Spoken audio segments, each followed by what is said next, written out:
অনুষ্ঠান এই উদ্বোধনী অনুষ্ঠানৰ উদ্যোক্তা সুমন্ত বৰকে আদি কৰি চিকিৎসকসকলক ধন্যবাদ জ্ঞাপন কৰিছোঁ। আজি আমাৰ এই সভাত উপস্থিত থকা আমাৰ অসম চৰকাৰৰ কেবিনেট মন্ত্ৰী মাননীয় শ্ৰী চৰণ বৰুৱা ডাঙৰীয়া, আমাৰ অসম চৰকাৰৰ প্ৰাক্তন মন্ত্ৰী তথা বৰ্তমানৰ বিধায়ক BTCৰ ডেপুটি চিফ ৰিহন দৈমাৰী ডাঙৰীয়া, BTC EM ডাঙৰীয়া, সভাত উপস্থিত থকা বিশিষ্ট চিকিৎসকসকল, বিভিন্ন অঞ্চলৰ পৰা অহা ৰাইজ, বিশেষকৈ আজি সুমন্ত বৰুৱাই একক প্ৰচেষ্টাৰে আগবাঢ়ি আহি এই ৰৌতাৰ নিচিনা ভিতৰৰ অঞ্চলত ইমান সুন্দৰ এখন হস্পিটেল যে আগবঢ়াই আনিলে তাৰ কাৰণে তেওঁ প্ৰশংসাৰ পাত্ৰ।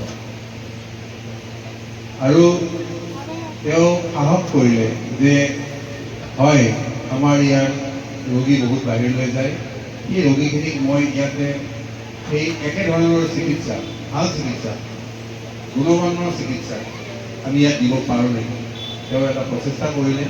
সেই প্ৰচেষ্টাত আজি তেওঁ প্ৰথম খোজ নিশ্চয়কৈ আপোনালোকৰ সহায় সহযোগ পাব। বিশেষকৈ ৰিহন দৈমাৰী ডাঙৰীয়াই এটা খুব ভয় লগা ছবি, আমাৰ সামাজিক ব্যৱস্থাৰ এটা খুব ভয় লগা ছবি তেওঁ উন্মোচন কৰি থৈ গ'ল যে যোৱা 3 মাহ সমূহৰ ভিতৰত 35গৰাকীকৈ CLD ৰোগী এই অঞ্চলটোত মৃত্যুবৰণ কৰিছে। আৰু মই জানো, মই গুৱাহাটী চিকিৎসা মহাবিদ্যালয়ৰ প্ৰায় 6 বছৰৰ অধিককাল মই অধ্যক্ষ হৈ আছিলোঁ। CLD হৈ যিখিনি ৰোগী আহে সেই ৰোগীখিনি এক্টিভ এজ গ্ৰুপত আহে। হয় তেওঁ 35 বছৰ, কাৰোবাৰ ল'ৰা ছোৱালী হৈছে, কাৰোবাৰ হ'ব বা ঘৈণীয়েক আছে, ঘৈণীয়েক বিয়া হ'ব হৈছে তেনেকুৱা। আৰু যেতিয়া মুমূৰ্ষ অৱস্থাত আহে তেতিয়া তেওঁৰ বয়স 40তকৈ বেছি নহয়। গতিকে আপোনালোকে নিজে উপলব্ধি কৰিব পাৰিছে 40ৰ এজন মানুহে যেতিয়া তেওঁ সংসাৰ ত্যাগ কৰি গ'ল, তেওঁৰ সংসাৰৰ পিছত কি এৰি থৈ গ'ল, কি বজাই এৰি থৈ গ'ল ফেমিলিৰ কাৰণে আপোনালোকে নিজে বোধ কৰিব। আপোনালোকৰ ফেমিলি হয়তো নিজে পাই থৈছে। কিন্তু এটা কথা মই কওঁ, এই কামটো কিন্তু প্ৰিভেণ্টেবল। আজি যে ইমান যে CLD কেছ আহিছে, CLD কেছটো চবৰ পৰা অহা নাই, এটা অঞ্চলৰ পৰা আহিছে, এখন গাঁৱৰ পৰা আহিছে, য'ত আপোনালোকৰ সেই পৰিয়ালৰ বান্ধৱ হওক বা পৰিয়ালৰ যে আপোনালোকৰ এটা আপোনালোকৰ বড়ো সমাজৰ যিটো আন্তঃগাঁথনি, সেই আন্তঃগাঁথনিৰ যিটো আমি ময়ো জানো যে আপোনালোকৰ বড়ো সমাজৰ এটা নিয়ম, প্ৰচলিত নিয়ম আছে যে জন্মৰ পিছৰ পৰা মদ মুখত দিয়ে, কিন্তু এইটো নহয় যে তেওঁ মদ খাই দিনটো থাকিব, নহয় জানো? আৰু বিশেষভাৱে মই যিহেতু ওদালগুৰি আমাৰ BPF দলৰ সভাপতি হয়, ওদালগুৰিবাসী ৰাইজৰ হৈ মই বিশেষভাৱে সুমন্ত বড়ো ডাঙৰীয়াক মই ধন্যবাদ আৰু কৃতজ্ঞতা জনাইছোঁ।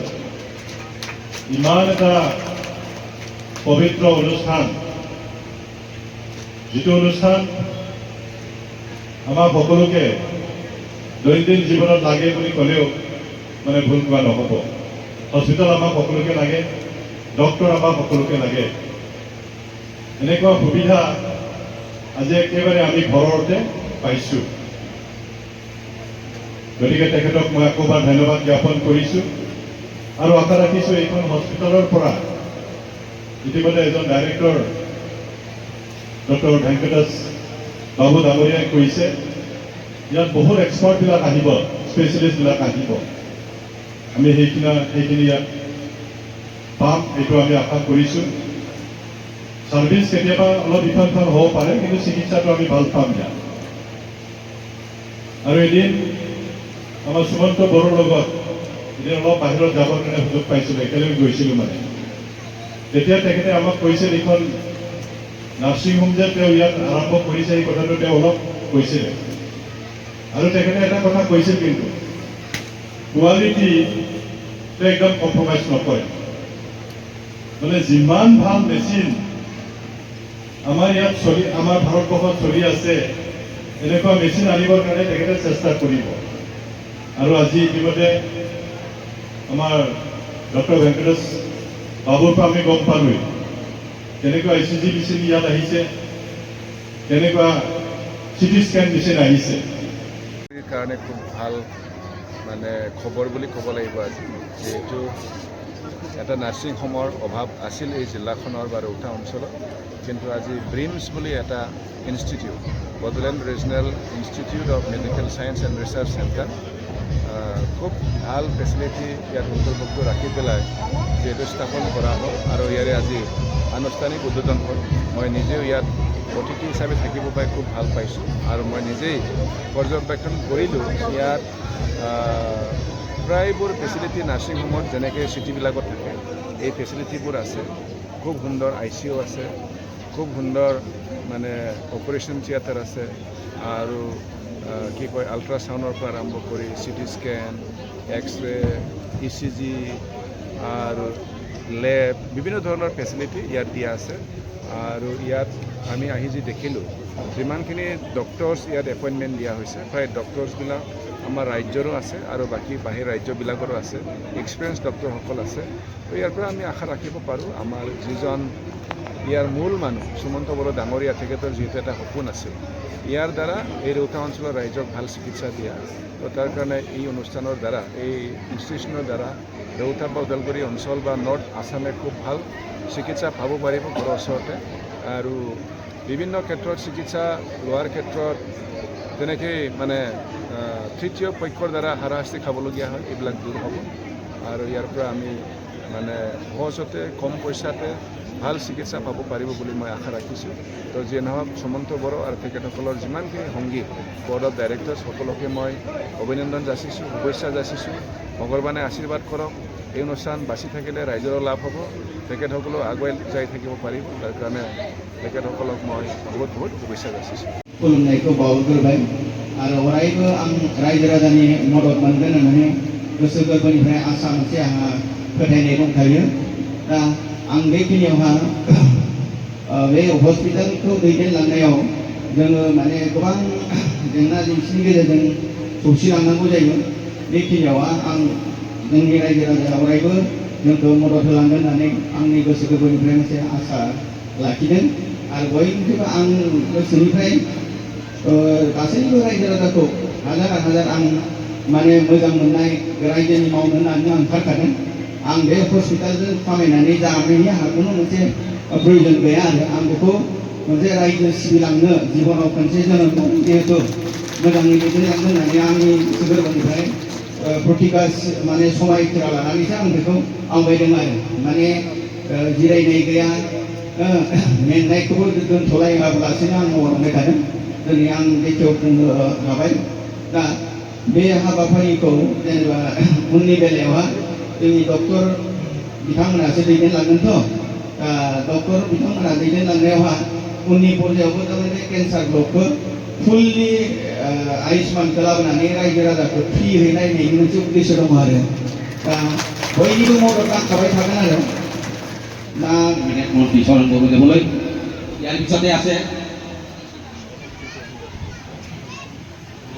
ইয়াৰ পিছতে আমাৰ এই ব্ৰিঞ্চৰ এই হস্পিটেলখনৰ বিষয়ে সবিশেষ আমাক জনাব ডক্টৰ ভেংকট প্ৰদীপ বাবু কয়লা, ডাইৰেক্টৰ, এইখন ব্ৰিঞ্চৰ ডাইৰেক্টৰ। তেওঁ ৰাইজলৈ দুআষাৰ জনাব।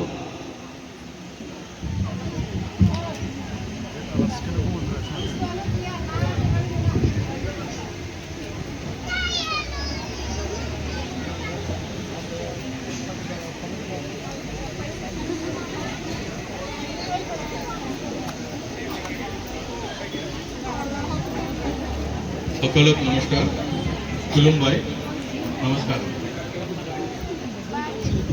माननीय मंत्री जी, मंत्रीगण, आदरणीय विशिष्ट अतिथि, मेरे साथी डायरेक्टर्स, विशेष में सुमंता बड़ो जी, और जिनके सोच की वजह से आज हम सब यहाँ मौजूद हुए हैं, और बोडोलैंड की सब जनता और सराउंडिंग डिस्ट्रिक्ट से भी और अरुणाचल प्रदेश से भी जो भी विशिष्ट अतिथि यहाँ आए हुए हैं, মোৰ নাম ডক্টৰ ভেংকট প্ৰদীপ আছে। মই এতিয়া 6 वर्ष अहोमित থাকি আছোঁ। तो অলপ अहोमित কৈ আছোঁ। मैं थोड़ा हिंदी में बात करता हूँ क्लैरिटी होने के लिए, बिकॉज असम में मेरा मिस्टेक्स थोड़ा हो सकता है। तो जब भाई फर्स्ट टाइम बोडोलैंड के बारे में कहाँ सुना है, कब पता चला, मैं जस्ट थोड़ा बताना चाहता हूँ। मेरा medicine Andhra medical college Visakhapatnam Andhra Pradesh से हुआ है, और उसके बाद मेरा MD विजयवाड़ा और सुपर स्पेशलिटी मेडिकल ऑन्कोलॉजी में Rajiv Gandhi cancer institute New Delhi में किया था। तो वहाँ बहुत सारा असम से पेशेंट्स आता था न्यू दिल्ली में। तो एक नाम नहीं बता पाऊंगा पेशेंट का कॉन्फिडेंशियलिटी की वजह से, बट एक पेशेंट का नाम था बसुमती। तो वो लोग उदलगुरी से दिल्ली हर महीना ट्रैवल करता था। उसके बाद मैं विशाखापट्टनम में ट्रांसफर हुआ टाटा मेमोरियल में, एंड असम में टाटा ट्रस्ट में आए थे। और जब कुमुकी में कैंसर हॉस्पिटल शुरू हुआ था, 10 में से 2-3 लोग तो ये टाइटल्स देखा था मैंने, बसमती, दईमारी। तो मैं एक पेशेंट बहुत फ्रेंड हो गया था, तो उनको बिठा के मैंने पूछा कि मतलब आप मेरे को ये टाइटल्स के बारे में बताइए। तब वो बोडोलैंड के हिस्ट्री के बारे में मुझे बताया था, बहुत अच्छे से बताया था। तब वो हिस्ट्री से बताया था, I think he is teacher in school. तो घटोत्कच के समय से लेके और जोसेफा उपेंद्र ब्रह्मा जी के बारे में बताया था, और जो कल्चरल हेरिटेज है बोडोलैंड को सब भी मुझे बताया था।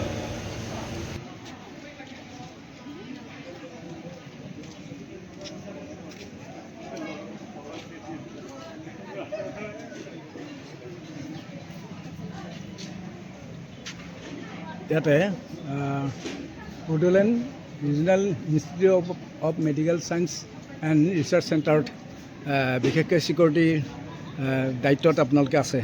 এই ক্ষেত্ৰত ছিকিউৰিটি দায়িত্ব আজি নিযুক্তি পাই কেনেকুৱা লাগিছে আপোনাৰ? ভালে লাগিছে। অঁ, কেনেকুৱাকৈ ডিউটি কৰিম বুলি ভাবিছে? নিষ্ঠাৰে কৰিম বুলি ভাবিছোঁ আৰু অঁ ডিউটিটো অঁ নিষ্ঠাৰে কৰিম আৰু ডিউটিটো। অঁ অঁ, আপুনি কি ভাবিছে? আমি মিলি মিলি ডিউটি কৰিম। আপুনি? আমি মানে ব্লেক কেট ছিকিউৰিটি এজেঞ্চিৰ পৰা আমাৰ ইয়াত নতুনকৈ এটা মানে হস্পিটেলত আমি মানে আহিছোঁ, আমাৰ মানে এজেঞ্চিৰ তৰফৰ পৰা আমি আহিছোঁ। তো আমাৰ 12 ঘণ্টা কৰি ডিউটি হ'ব। 12 ঘণ্টা 3জন, 12 ঘণ্টা ৰাতি 3জন, আৰু ছিকিউৰিটি বঢ়োৱা হ'ব। বৰ্তমান মানে 3জন কৰি আমাৰ মানে গাৰ্ড লগোৱা হৈছে, আৰু আশা কৰোঁ আমি আমাৰ দায়িত্ববিলাক ভালকৈ চলাই যাম।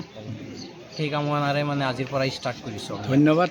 গতিকে অদূৰ ভৱিষ্যতে মানুহক সৎ ব্যৱহাৰ কৰি নিষ্ঠা আৰু সততা আৰু সহিষ্ণুতাৰে কাম কৰিব বুলি আমি আশা ৰাখিছোঁ। ধন্যবাদ।